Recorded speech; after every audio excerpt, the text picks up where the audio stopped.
Hello,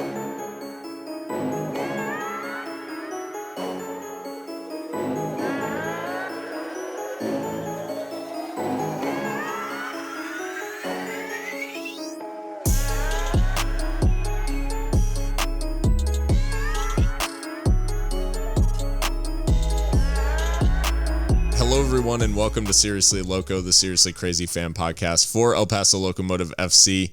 I'm your host, Phil Bakke. Tonight, I am joined by my co-host, Christian Canales. Christian, it's been a minute, but I mean, it's like I tweeted from Seriously Loco, availability and motivation have been quite low recently.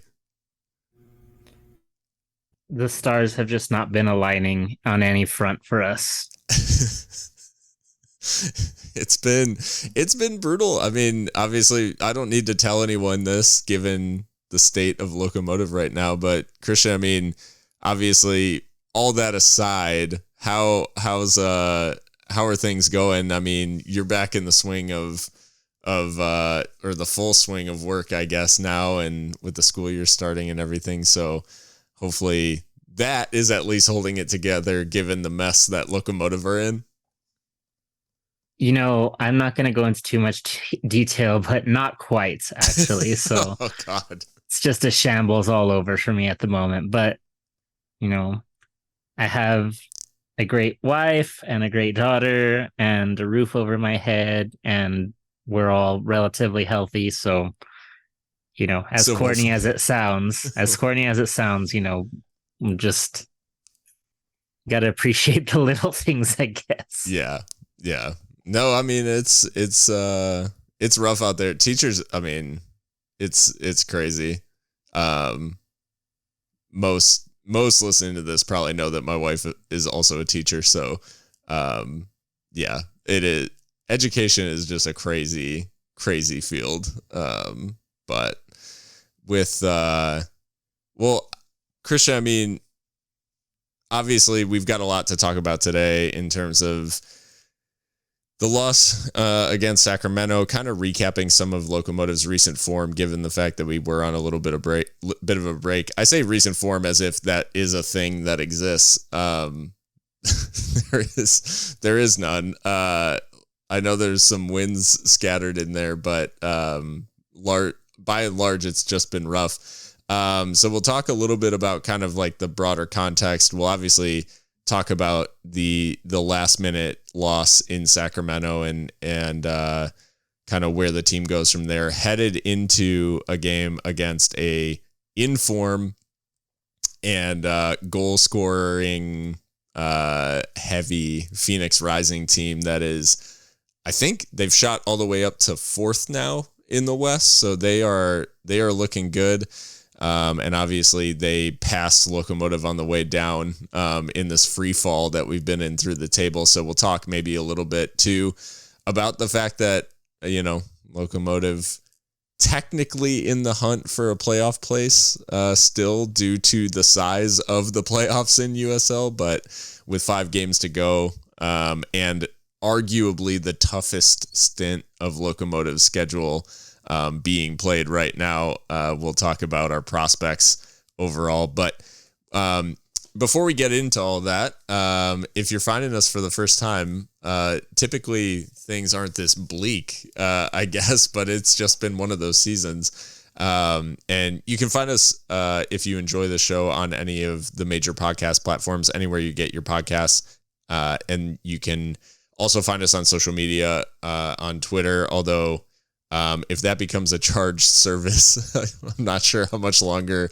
you'll be able to find us on Twitter, or anyone on Twitter for that matter. So we may just be on Instagram for the time being. But all that being said, give us a follow. Let us know what you think of the show. Let us know what is going on about Locomotive. But Christian, I mean, we talk about motivation being low. We talk about all this stuff. We talk about the form being bad. I kind of want to start the conversation almost from a point of, I think last season we worried that Locomotive was entering this zone as a non-playoff, like non-competitive team in El Paso. entering this zone of apathy, like from the city of like people just not caring anymore. Um, does it feel like we're headed back there in terms of like people online or, you know, just the sentiment? I guess we've been on the road now for 3 games in a row. So it obviously leads to a certain level of disconnect when you go on these long road trips because no one's been in the building. You know, there's not been Eighth Notch singing, all that sort of stuff. But the interaction, the just like the connection, it feels like we talked at the beginning of the season like it was better. Now, given this run, given just how bad things have been, are we headed back into that like apathetic zone for El Paso's attitude towards Locomotive? It seems like it. You know, it's hard to support or not support, but it's just hard to be enthusiastic about a team that has objectively been underwhelming. I mean, um, so there's that. There's the fact that, you know, that like you said, they haven't had a home game in a while. That's going to change. You know, I think we're running on 3 straight to end the season here. And I just think also that the engagement has been down too. You know, we talked in the beginning of the season about how we felt like Brian Clarhaut had endeared himself to the fans a lot by kind of throwing himself all over the place. We were just kind of impressed with that. Um, and I just don't feel like that's the case lately. Like the last 2 coaches shows, I think, you know, have not involved him. They've involved one of the assistant coaches, Ray Sari. And then they postponed another one too. Like, so I just feel like even that little bit of fan engagement has gone off the tracks, no pun intended, you know, lately. So I just think that even just besides the play on the fields, it seems like that fan engagement has been missing from this team for the last couple of months. Yeah, I mean, I think we can definitely feel it, you know, on social media or in the conversations that we have. I think, you know, the diehards are still around. Like the sickos are still here. We're still watching the games. We're still, you know, putting ourselves through these games. And like, that's not true for everybody. And I think part of the concern for Locomotive certainly is another year outside of the playoffs potentially can start to lead to like genuine lack of caring, and all of this in the shadow of an FC Juarez team that is like resurgent, in good form. And beyond all of that, I saw today the tweets about basically like free transportation from El Paso into Juarez to watch Bravos, including like basically, you know, assistance like with the border crossing and everything. That level of engagement from Mountain Star for me just shows that like, I don't know, it feels weird in terms of like, we know that it's the same entities, and yet the level of engagement, the level of getting out there and trying new stuff, the level of the team, you know, is just two different things right now. And I know it's a little bit apples to oranges with it being Liga MX versus, you know, USL in terms of the amount of money being made, the revenue, all that sort of stuff. Like, I'm sure Bravos are at a very different level. And like, it doesn't cost anything to tweet stuff, you know, like that's I guess like, it doesn't cost anything to engage with the fans. And to your point, the engagement does feel like it was high early on when things were either at the very beginning when it was like, hey, hang in there, we're working on it, like we've got something really special planned, all this sort of, you know, hey, I know it's been a rough opening to the season, but like we have a plan and we feel like we've got the squad to like do something. And then it was really good when we were winning. And then it's just completely evaporated. So, yeah, I mean, it's the type of stuff that for the diehards, like for the people that are going to hang around, it makes you a little paranoid, like sometimes, because we've seen, you look around in USL and you see teams disappearing. You see teams, even since Locomotive joined the league, Reno, Fresno, now San Diego, like, and you just wonder sometimes, like, when there's this lack of engagement, like what's going on behind the scenes. Is it something particular to Clarhaut? Is it something particular to this squad that just like isn't clicking right now? Or is it like, or does it go beyond that? Like, is it something, is the apathy or the lack of engagement, like, because something like bigger is going on? I don't know. That's just my own paranoia that I'm letting seep into my commentary. But the disengagement does feel pretty profound, especially you mentioning like not appearing on the coaches show, all that stuff. And I know some of that probably has to do with like, what am I going to do? I'm going to trot out here and talk about how bad we are again. Like, and like, yes, that should happen, like there should be accountability. There should be like answering these sorts of questions, particularly in a league that doesn't do like away press and all that stuff. And it's like, you've been gone for 3 weeks. And we haven't heard anything. We haven't, like, no one's taking questions on, Lucho's fitness or like any of this stuff. So I don't know.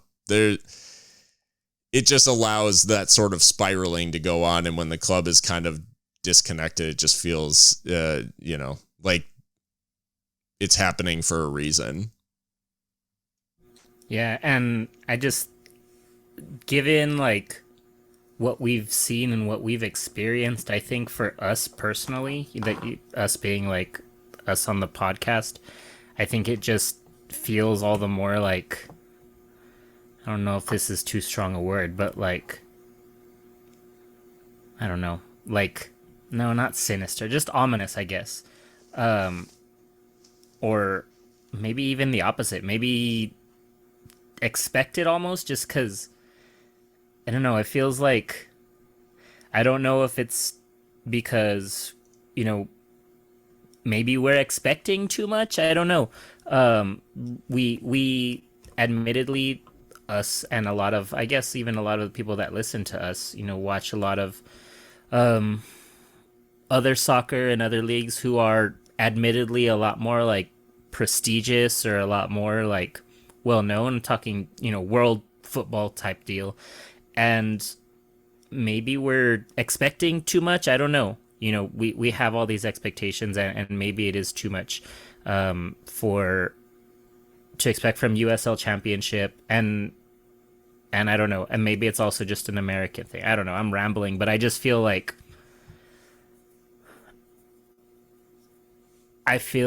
there's a lot of things that can, a lot of walls to hide behind, I guess, as far as, we're just USL, and that's just not how things are done and all that. And I guess if that's the way it is, it's the way it is. And the three of us, you, me, and Mika, aren't going to change it. But I don't know. I maybe we're wrong for expecting so much from them. Yeah. And unfortunately, we've been unable to expect too much on the field either, as you mentioned. But Locomotive on Saturday lost 1-0 on the road at Sacramento Republic. Luis Felipe with the 90+4 minute goal to win it for Sac Republic. Obviously, two teams that at one point looked like they might be battling for the top spot in the Western Conference. Paths diverged, I think it's fair to say. And Sac Republic in this one, I guess it didn't ever, I don't want to say it looked comfortable for Sac Republic, because obviously it took a goal in stoppage time for them to get all 3 points. And at the same time, like, I think the story for Locomotive continues to be that we are playing a very direct style that doesn't do a lot to scare people offensively. Like, we're not really doing anything, and I don't think at any point did it feel like we were doing anything that truly made Sac Republic uncomfortable defensively in any significant way. And I think, like, the telling stat at the end of this is that Locomotive, another game passes with 0 big chances created. And in this case, there are 3 shots on target, but that's all they have to show for, another team keeping a clean sheet against Locomotive. It's been an all too frequent sight, I guess, in Locomotive just not putting anything together. Yeah, I mean, it really seems like we're out of ideas for how to play serious, like, attacking football. And it really feels like it's just go out there and, hope we get a lucky bounce and we're able to put it in the net. And it just makes for really, really boring games to watch. I'm going to say the last 2 or 3 games have just been so, so dull. And it's so much work watching them, and it's almost not worth it at this point. Because like I said, like, expectations have now, like, dropped, subterranean levels. Yeah.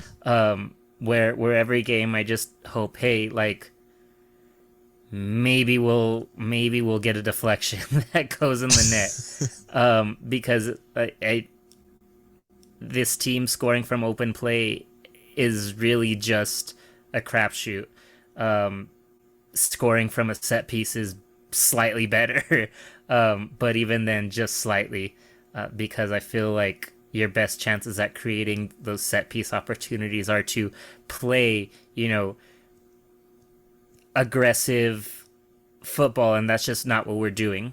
So every game, that we come out with a goal at this point is a blessing. Well, you talk about, like, waiting for bounces and that sort of stuff. I think Vegas is a good example, actually, of a game in which the lone goal comes from kind of like a defensive error by the opponent. It's a long ball over the top, and I think that's really what we can, like, point to in terms of stylistically. And you said, like, we don't play an aggressive style. Our offensive style has become, I mean, almost unrecognizable from what it was earlier, closer to the beginning of the season when we really had found some good form. We were getting the ball down. We were playing a lot. There was a lot of link up, particularly between the fullbacks, the winger on their side of the field, and the central midfielder, like, that was nearest to that side.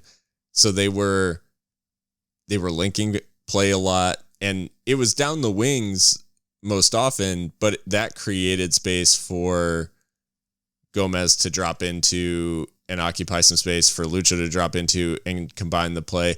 And, like, that just isn't happening to the extent that it is. Like, I mean, it's almost a joke at this point that we know that the second, like, the midfield touches the ball, they're looking for the first backwards pass in order to allow a center back to play a long ball over the top. And that's, like, that is all we're doing. Like, we are, like, I know there are different ways to play the game, and there's been less of a, I guess, like, stigma around playing long right, in recent years, because playing direct, and it used to be a thing of like, oh, they just hoof it and all this stuff. And there used to be a lot of stigma attached to it.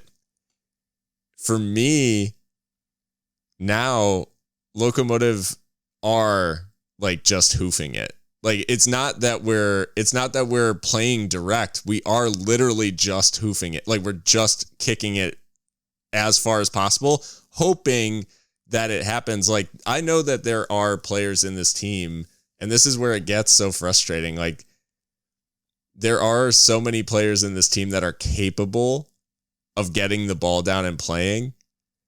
And for whatever reason, over the last, I would say it's been basically since that Tampa Bay game, like we've just completely abandoned that style. And there are moments in certain games where it reappears and it's so refreshing. It's like, it's literally like coming up for air.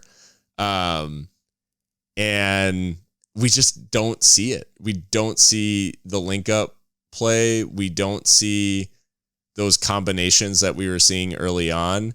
And I know some of it is due to like available personnel and the fact that, you know, and I'm sure like one of the things that would be talked about is, you know, we've got this long list, and it's clearly become a talking point because they now have listed 7 players as like injured, unavailable. I think Ricardo Zacharias may join that list as well. So maybe it's 8 now, given the fact that he exits this game against Sac Republic in the 10th minute for a concussion is what they reported. It was a clash of heads. It was actually a really kind of nasty challenge from where I can't remember who goes up for the header for Sac Republic, but he goes to head the ball and only heads Zacharias's head. So a little bit of a nasty challenge. Not punished, obviously, in any way, because I don't think they typically do that for headers. Although in this case, I think it may have been yellow may have been warranted because he was so late. But they may point to the list, that long list of injured players, and say, well, yeah, like how are we able to like put anything together? We've got such a long injury list. And all of the people involved in these games recently are people who have been in and around the first team, or who have been added, in the case of like Knudsen, like have been added to make an impact in the first team. So like you can't point to all of the guys out, because, you know, when you're saying your starting lineup is, you know, Navarro, McHugh, Calvillo, Costichin, Lyons, Zacharias, Rose, Petrovic, Knudsen, and Dolenmeyer, like those are all guys that we expect to be involved. So like it's not, yeah, I think there's, you know, we've talked from the beginning of the season of we don't think the bench is deep enough and all this stuff. And these are the guys that have been involved from the beginning of the season. So you can't tell me that like stylistically we couldn't keep it together. It's just, I don't know. It's just strange. Like we've changed into this, this team that stylistically is just like unrecognizable from the beginning of the season.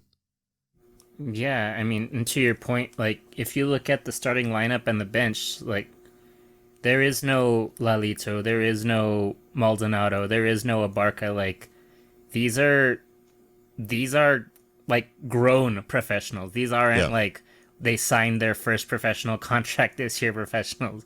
Every single player that was on the team or in the bench has played first team minutes this year, I think. So yeah, I mean there's no reason for it. You sign, we asked for the signings and here they are, but still no noticeable change. So yeah, I don't know at this point, like I don't know what having Lucho there would do. I don't know what having, you know, who else, like what having Borelli in there would do. It doesn't feel like a personnel issue or at least a quality issue at this point. It very much might be a personnel issue because I think we spend a lot of time pointing maybe at the tactics. Um, and we talk about how, it's boring football. And so I think that the first place the mind goes to is tactics, but also like, I feel like as the player, like, I don't think the idea is, I don't think Brian is preaching in practice, hey, go out and send it. Like, I don't think that's the idea. I just think that that's all that they have it in them to do right now. Maybe some variation of that, maybe something like you said, some sort of like um some sort of strategic long ball, but the guys on the field either are not capable of doing it or they're not in the right headspace to do it. So I think just to kind of make sure we're being fair here, that a little bit of light gets cast on the players too, because it's not all on Brian necessarily. No, for sure. I mean, worth mentioning too that Lucho, you say like, what would we be doing with Lucho in there? And it's like, it's worth mentioning that the last 4 games that he was in were all losses. And the last time that we saw Lucho was in the 5-0 in Phoenix, which, coincidental, not sure. Now listed as injured, but we haven't gotten any sort of, they haven't talked about his injury. They haven't, so yeah. I can't say anything because I don't know what's going on. It would only be speculation, but if I had to imagine, it wouldn't shock me, I'll say, if there was something that happened at Phoenix after that 5-0 that may have led to a falling out of some kind. I'm not sure. Again, total speculation, but this game, I mean, we talked about the first half was I guess semi-eventful in that Locomotive did look like they might get a couple of those like lucky bounces. And Manny has a pretty decent snapshot on the bounce, on the volley, which kind of goes over the bar. There's probably a couple of moments where we would have liked to see Sac Republic punished maybe a little more for some of the fouls being committed. But all that being said, like, action in the first half was kind of at a premium. Like, there wasn't really all that much that happened. I mean, there's a couple of chances, but it's it was, to your point, like, and I am often the guy defending soccer, right, to people who are like, soccer's boring, whatever. It's like, no, like this and that, and like you said, like, Locomotive games have been objectively boring, like, and this first half like did feel a little bit uneventful in that way. Yeah, I mean, like, even the midweek game in Las Vegas, like,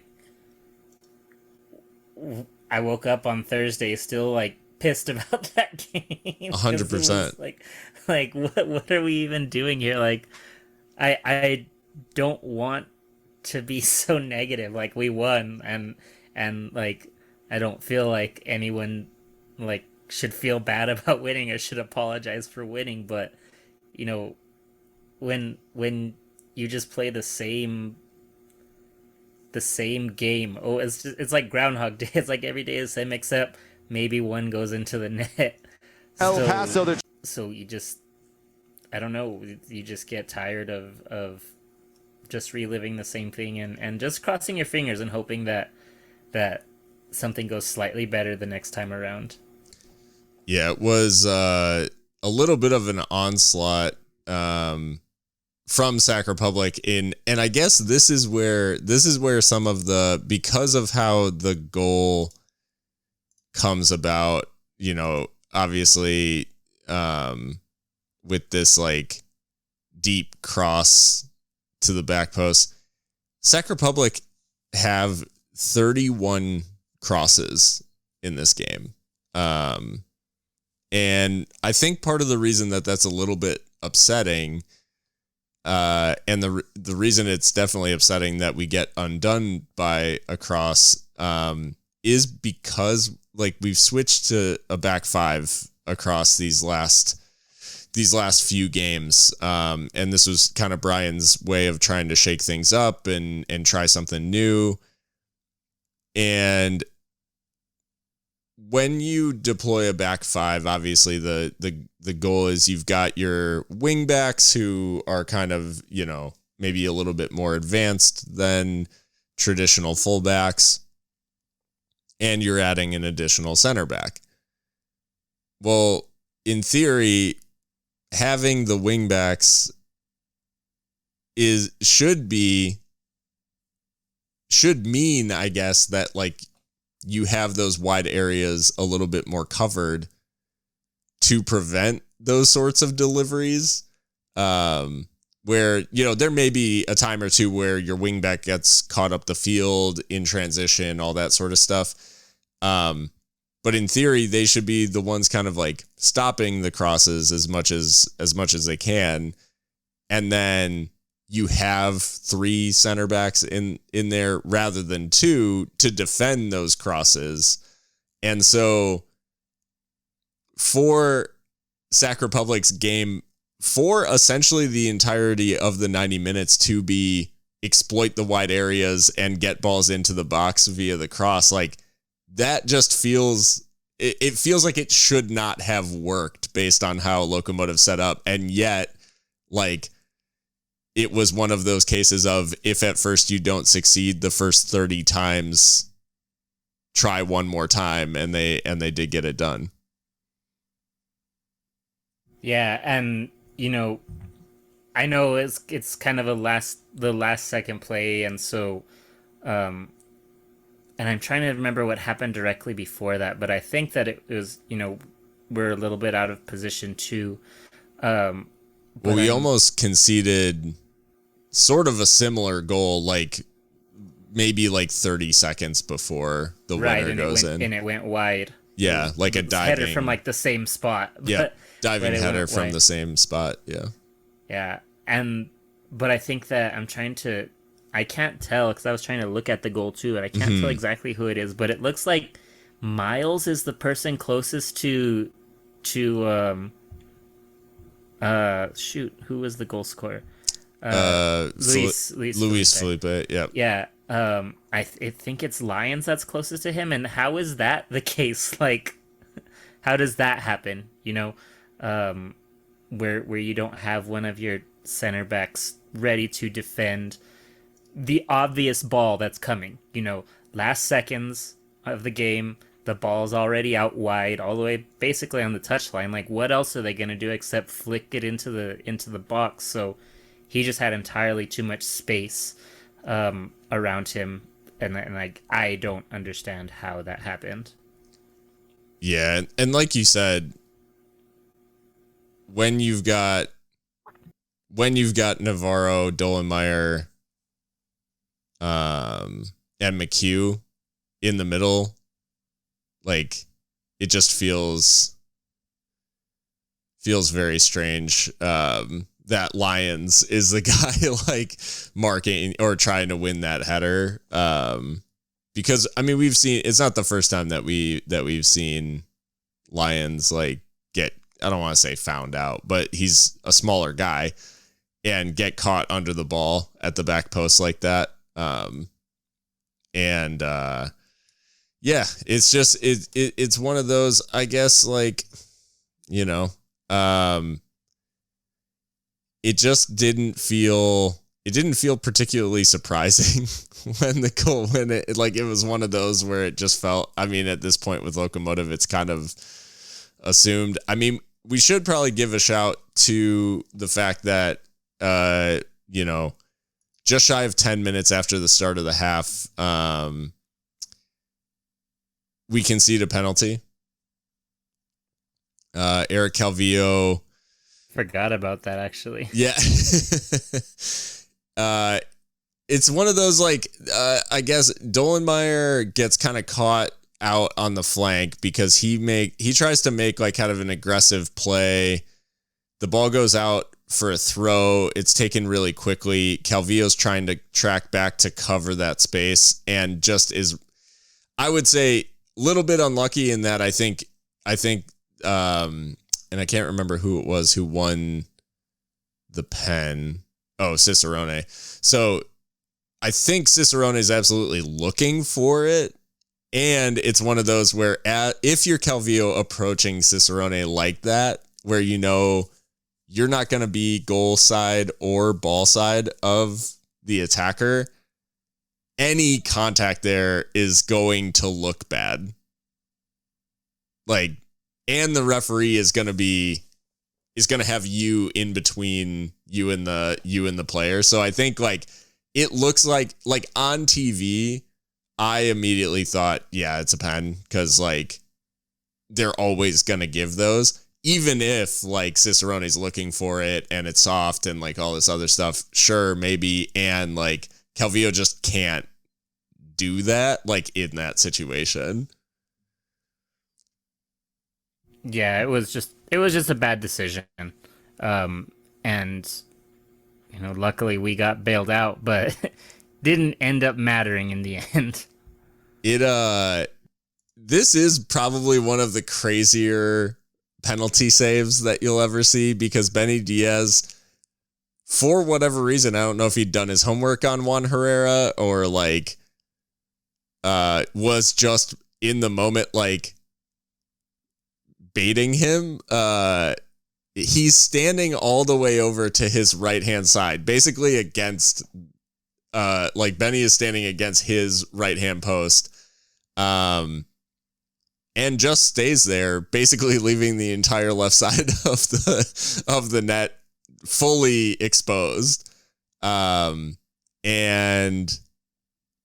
Herrera takes the bait, tries to put it to the side, like to that Benny is standing closest to, and Benny cheats back to the left and then dives right, like, and makes a pretty straightforward save. But little bit of shithousery and I mean mind games, which are crucial for goalkeepers in the penalty shootout, which have a distinct disadvantage. Yeah, and I mean his efforts on that play and on the other 8 shots on target that Sacramento had, I believe, earned him a team of the week spot. So not for nothing, I suppose. Yeah, that's fair. It is worth mentioning in terms of being fair. Locomotive did they weren't too far away from actually opening the scoring in this one. And it was, I think to your point, it wasn't off of anything necessarily too manufactured on Locomotive's part in that it's a pass from a center back out to the wing back. I think Lyons is the one who floats a ball over the top. The Sac Republic defender can't deal with it. It falls to the feet of Chris Garcia, who from a very tight angle absolutely hammers this ball against the bar. And really unlucky, actually. I think if we're talking bright spots, Benny making a penalty save, probably a bright spot. I think Chris Garcia actually acquits himself pretty well in this game in that he felt like he might actually make something happen. Yeah, I mean, he had that one example that you specifically mentioned there, and then I think he had another shot. It wasn't on target, I believe, or at least was in a good position to take a shot. So, yeah, I mean, 13 minutes of really good stuff from him. Really could have changed things if on another day, maybe. Yeah, it's a little unlucky. Well, I'll say a lot unlucky for Chris that he hammers it against the bar. And there's definitely a case to be made. Like, I don't know that any forward in that position is not going to shoot. He has options, though. And I don't think in this moment, I don't think he has anything but eyes for goal.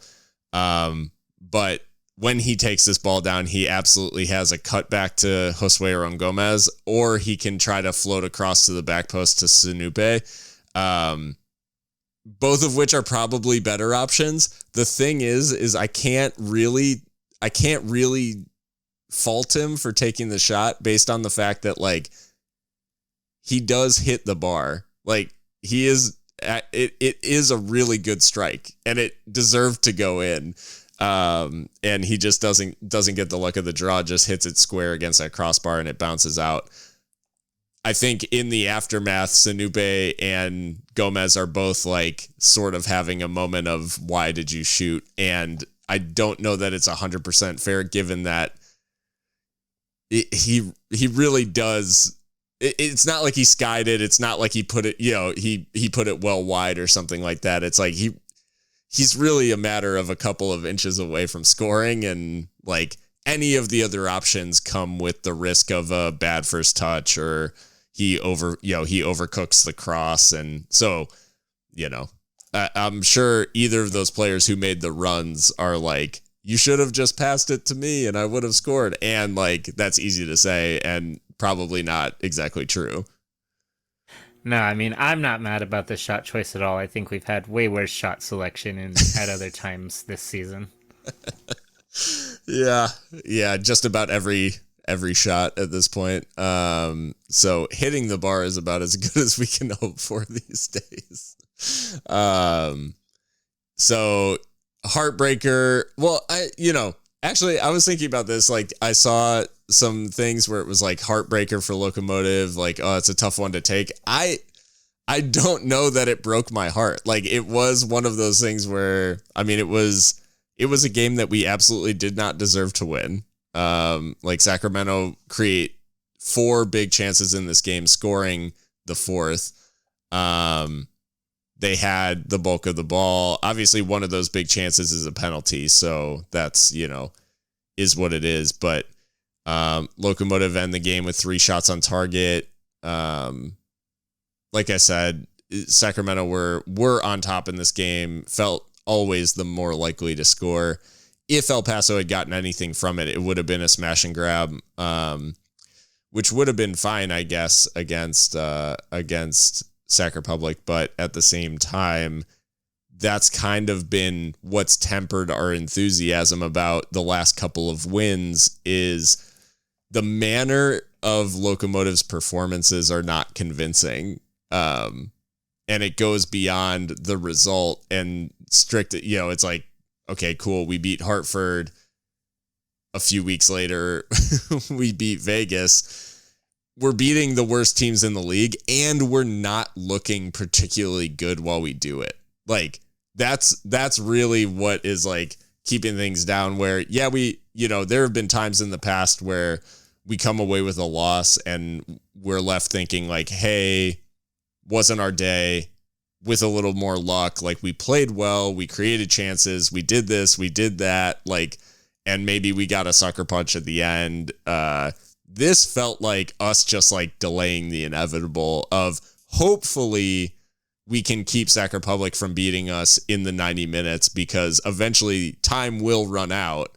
But it is just a matter of time before they unlock us.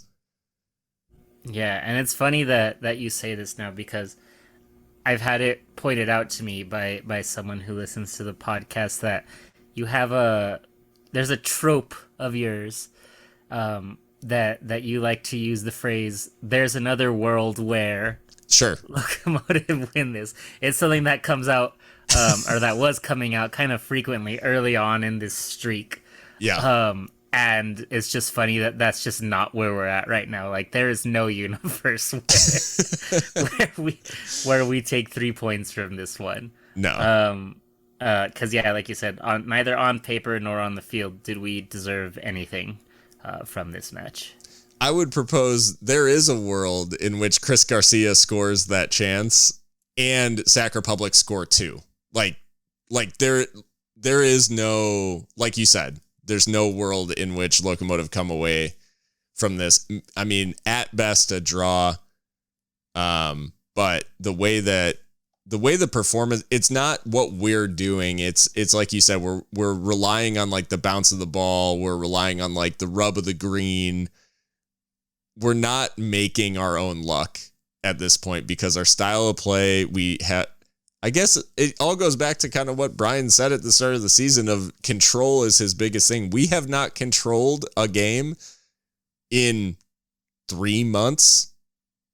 Like maybe Monterey Bay away is the last game that I can remember us exerting like some level of control over. The 0-0 where we, created like 4 XG and should have scored like 10 goals. That was the last time I can remember us feeling like in control of a match. I guess Hartford, but again, those don't feel like they count because we're talking about teams that are that are just like abjectly bad. And yeah, the bottom line is this version of Locomotive isn't making their luck, isn't really creating anything going forward. And it's extremely disheartening.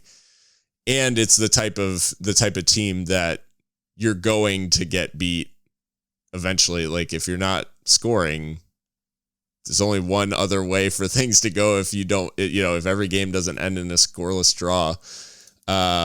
So yeah, the loss to Sacramento, it does obviously sink El Paso beneath, or I guess in this case, it was like further beneath the playoff line in that they went behind Monterey Bay into 9th on 39 points, just 3 points clear of 10th place New Mexico United, and a point behind Monterey Bay and Oakland Roots in those playoff spots. So, Christian, I guess the question is like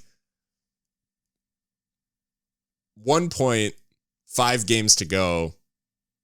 Technically, anything can happen. Given what Locomotive have left, like, is it conceivable for them, or do you think that they can get it over the line and still be a playoff team this year, as undeserving as many of us will think that they are to be in there? Do you think there is something in this team that can still like get that done?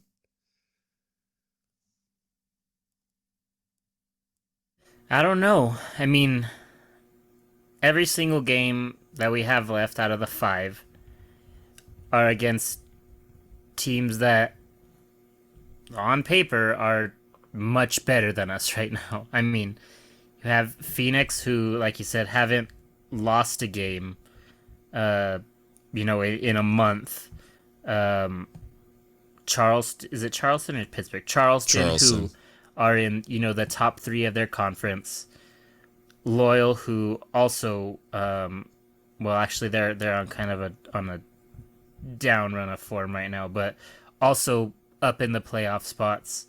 Who else? Memphis, who again are also up there in those playoff spots. The easiest game that we have is Oakland away. That's what I say would be the easiest game we have remaining, is Oakland away.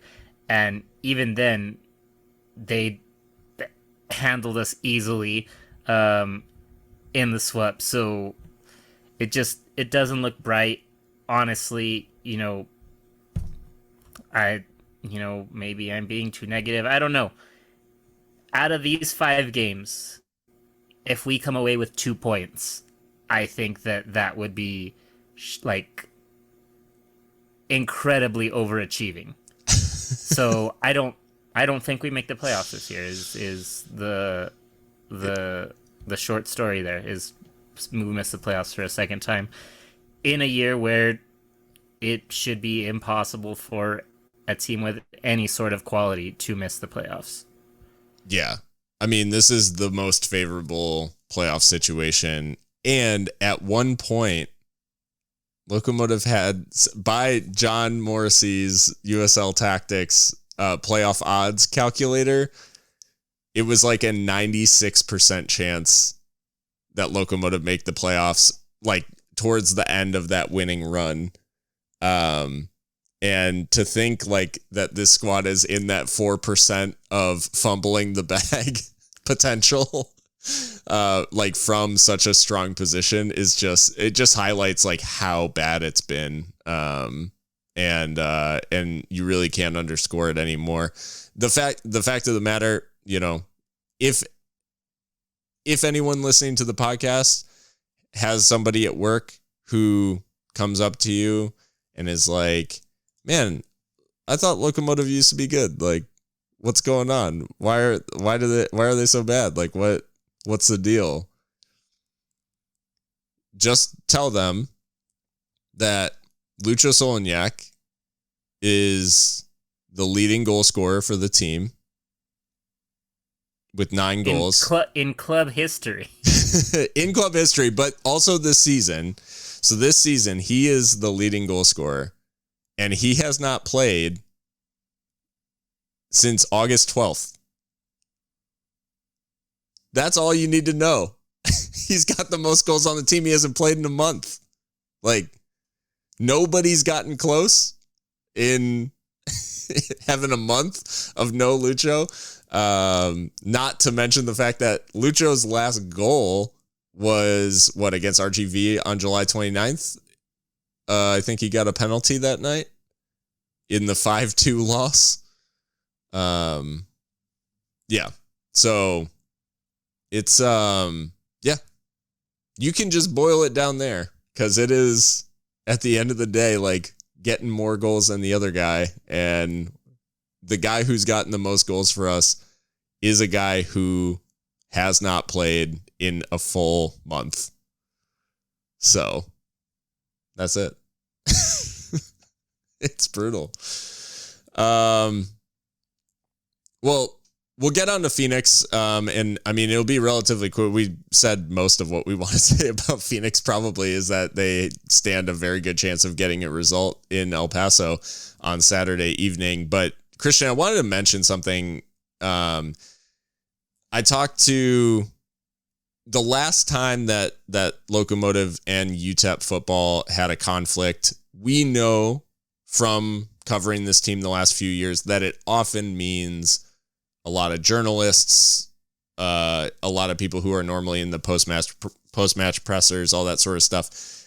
They are at the UTEP game, which is totally understandable. I get it. It's a bit like UTEP football games are big events, and especially when like the amount of history in town, all that sort of stuff, totally get it.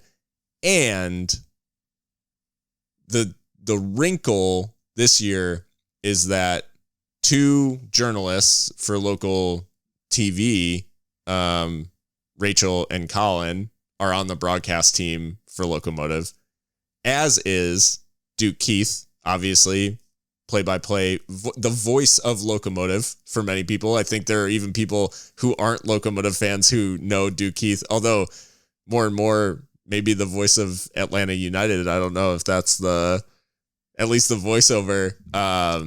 And this is all, I want to be very clear that none of this is like shade to Duke, just to be very, very clear. This is all like said with the deepest respect to Duke Keith and what he's given Locomotive. He is doing play-by-play for UTEP football now. Again, no shade, total respect.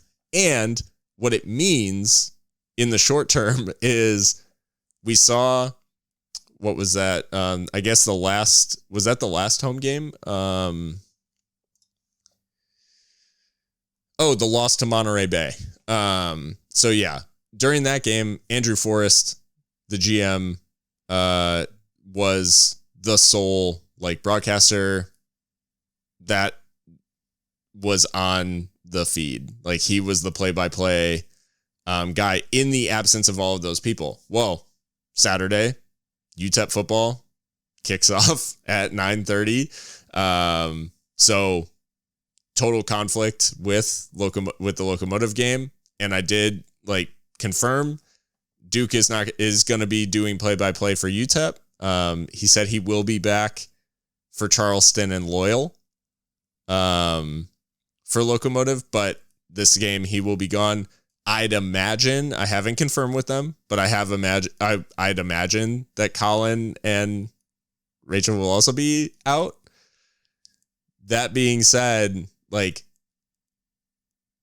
this just feels like an extremely bad look for a team that is already, like, we're talking about all this stuff in terms of like connection and the team just feeling serious in many ways. Like, and this just is another layer of the team tying themselves to a bunch of media who, when something else is going on, like, are gone, like, and not having enough pull basically, like, in town to keep people's interest, like, when there's something else going on. And I get the history with UTEP, and again, no shade to anyone involved, because they are, like, they're involved with either the broadcasts or involved with local news coverage. Like, literally their day job. Yeah, like, that is their job. So absolutely no shade to anyone involved. And it's just a bad look for the club, because, like, if your plan for play-by-play is, like, trumped by another sporting event in town, that just, like, I don't know, it just feels like it just feels unprofessional. Yeah, I mean, I admittedly don't watch very much USL football outside of El Paso Locomotive. But that also includes away matches, you know, and I can't say that I have ever in the last, this is going on 5 years now, have ever seen another club do something similar, right? And we know that there are, it's not like El Paso is the only city in USL that has a college football team like that plays on Saturdays. You know, that's just factually not the case. Yeah. But I cannot, someone please correct me if I'm wrong, but I just don't think that there has been in the past 4, almost 5 years, a single broadcast with the general manager of the team being the only like front of house member of the broadcast. Like, obviously you have the production team and all of that, but like, of course, there's, I don't think that that's the case. And like you said, it's just, we want so badly as seriously loco and as just fans of the team, we just want this team to be serious. Yeah. And it just feels like we are consistently let down. This team is consistently unserious on so many fronts. And it's just so disappointing. And like I said, maybe we're the idiots, right? Maybe we are just expecting too much. I don't know. But I don't feel like we're wrong for wanting more. Yeah. So yeah, I mean, that's my addition to your 2 cents. No, well said. Well said. I think the speaking of unserious, the on the field product against Phoenix may not be any better. We mentioned Phoenix's form coming in, like you said, unbeaten in 5. They've won 6 of their last 9. One of those wins was the 5-0 against us. One of those wins was a 2-1 win against Sacramento. I will say their form, the one maybe light is that it is in El Paso, and this is going to be a little bit of the movable force versus the stoppable object, because their away form is not very good. Meanwhile, obviously, Locomotive's home form has been dreadful this season. So, I mean, I guess something's got to give. And Phoenix, the only time Phoenix look human recently is when they're away. And unfortunately, Locomotive do not seem like the team that can capitalize on that, given just how bad the home record is. Yeah, I mean, just how bad the home record, just how bad the record in general is, right? Like, we're officially like below 500. Like, we have officially lost more games than we have won this season, which is insane when you had a 12 game unbeaten streak, 10 like 10 game winning week, in a 30 game season, to end up with more losses than wins. So, I mean, I like I said, it's hard. It's just so hard to imagine anything going positive, and it's like this episode sucks. Like, as a listener, this episode probably sucks because we like there just hasn't been much good news. But I mean, what are we supposed to say at this point, really? Like, I just can imagine, like I said, that if this were listened to by certain individuals, that we are, to quote a great man, trying to tear the team down. But like, what the hell else are we supposed to do, honestly? Yeah. Like, it's become so hard for us too, like, between me and Mika and I, who go to the games, you know, what are we gonna go to the press conference for? Like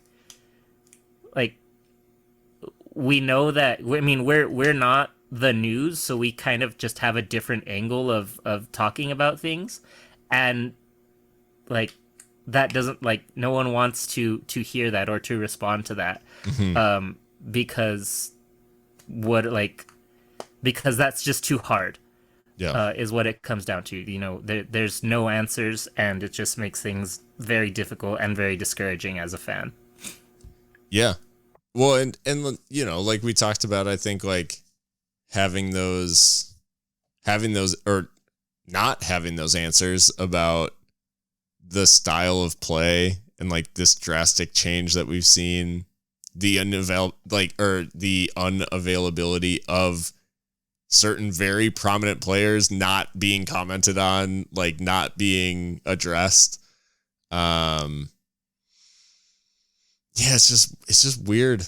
And then, you know, talking about this game in particular, you think about, we talked the last time about the fact that Arteaga was not available for Phoenix in the last game because he was serving a red card suspension, and that made Trejo almost more dangerous.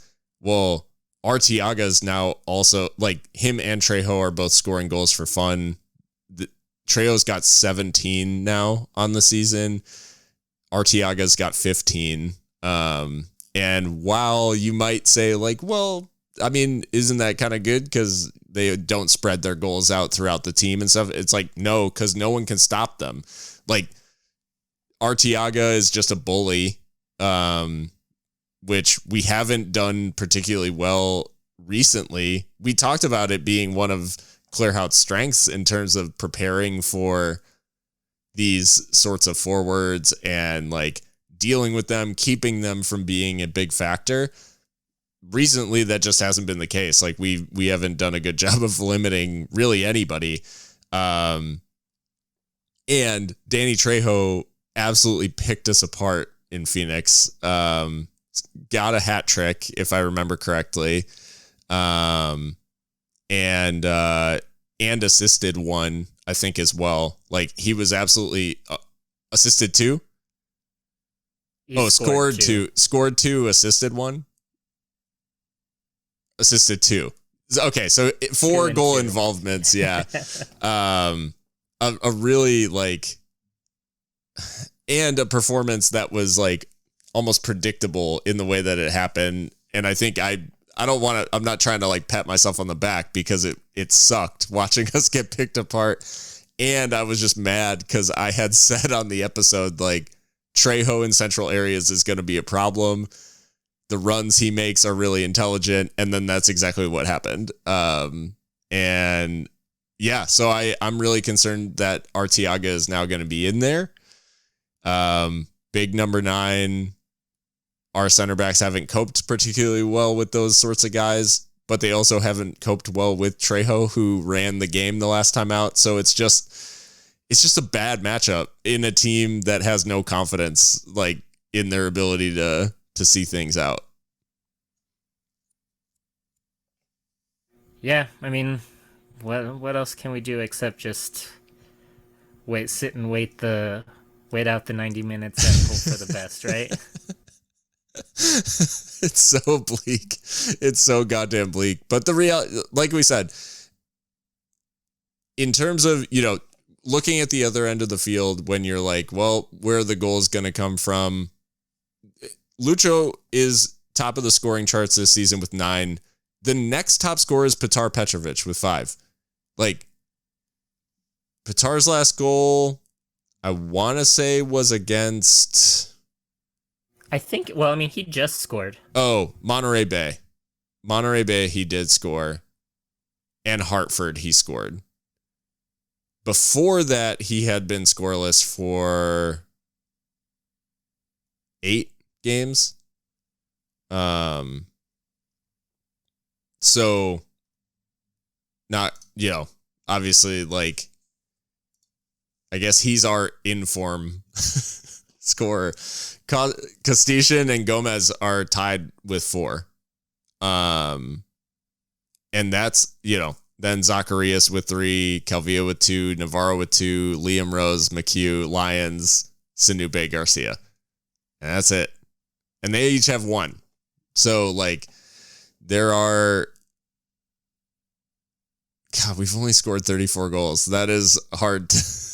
There was a period of time where I was like, man, this is a good goal-scoring team. And like 10 of them have come in the last 2 months. Yeah. Yeah. No, it's been absolutely brutal. And so when you talk about the other end of the field, like, I mean, it really is like hope that someone gets in a good position and that things go our way. Cause yeah, I mean, Zacharias, I imagine, probably won't be involved. He also hasn't scored since April. So that, like, he hasn't been a factor really. So you're really looking at, in terms of probability, the most likely people to influence a game are Petar Petrovic, Dennis Castician, and Josue Aron Gomez. And all 3 of them are completely... I would say maybe Petar is like more informed, but Castician and Gomez are completely devoid of any confidence. Like, they've got no momentum. They've got no... Like, they're just... Gomez still works his socks off. Castician looks like shattered. Like, he's just like not influencing games like he used to. And that's, taking into account that, like, he's in like the craziest situation. So I don't blame him. Right. And like, as a key attacking piece, like, he hasn't been the difference maker that he was at the beginning of the year. So yeah, between those are the 3 guys that we like have to hope are involved. And, and not to mention Petrovic was he not, he was an unused substitute in Orange County, when we had 0 shots on target. So is that true? Oh my God. I'm pretty sure that was the case. So, so yeah, that's the preview. Are you guys happy now that we recorded?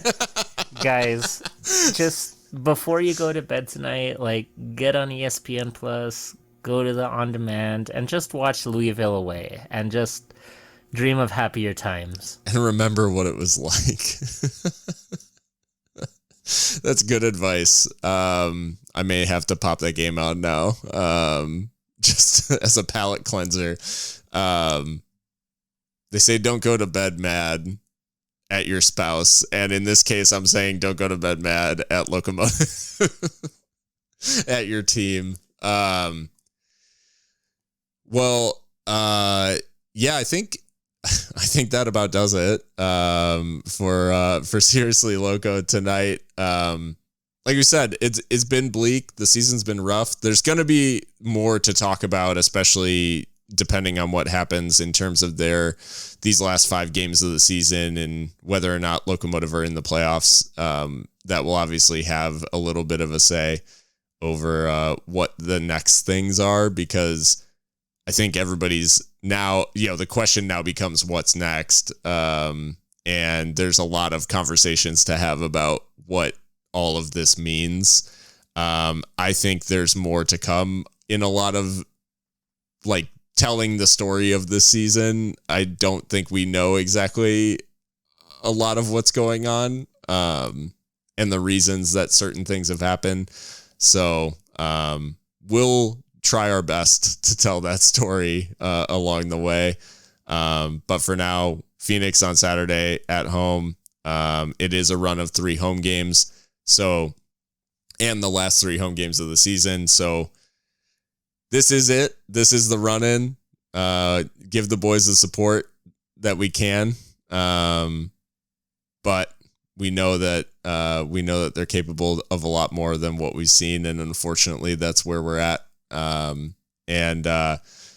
If you are interested in hearing more, I promise we've got a back catalog that's a lot more interesting or a lot more positive than tonight too. So if you're looking for some old episodes, maybe post a playoff win or something like that.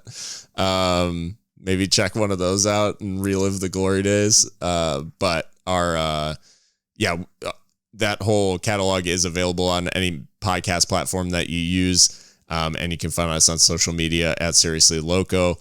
And we will, we'll still be here regardless of what goes on the next few games. And we'll try to help tell the story, like I said. But until next time, stay loco.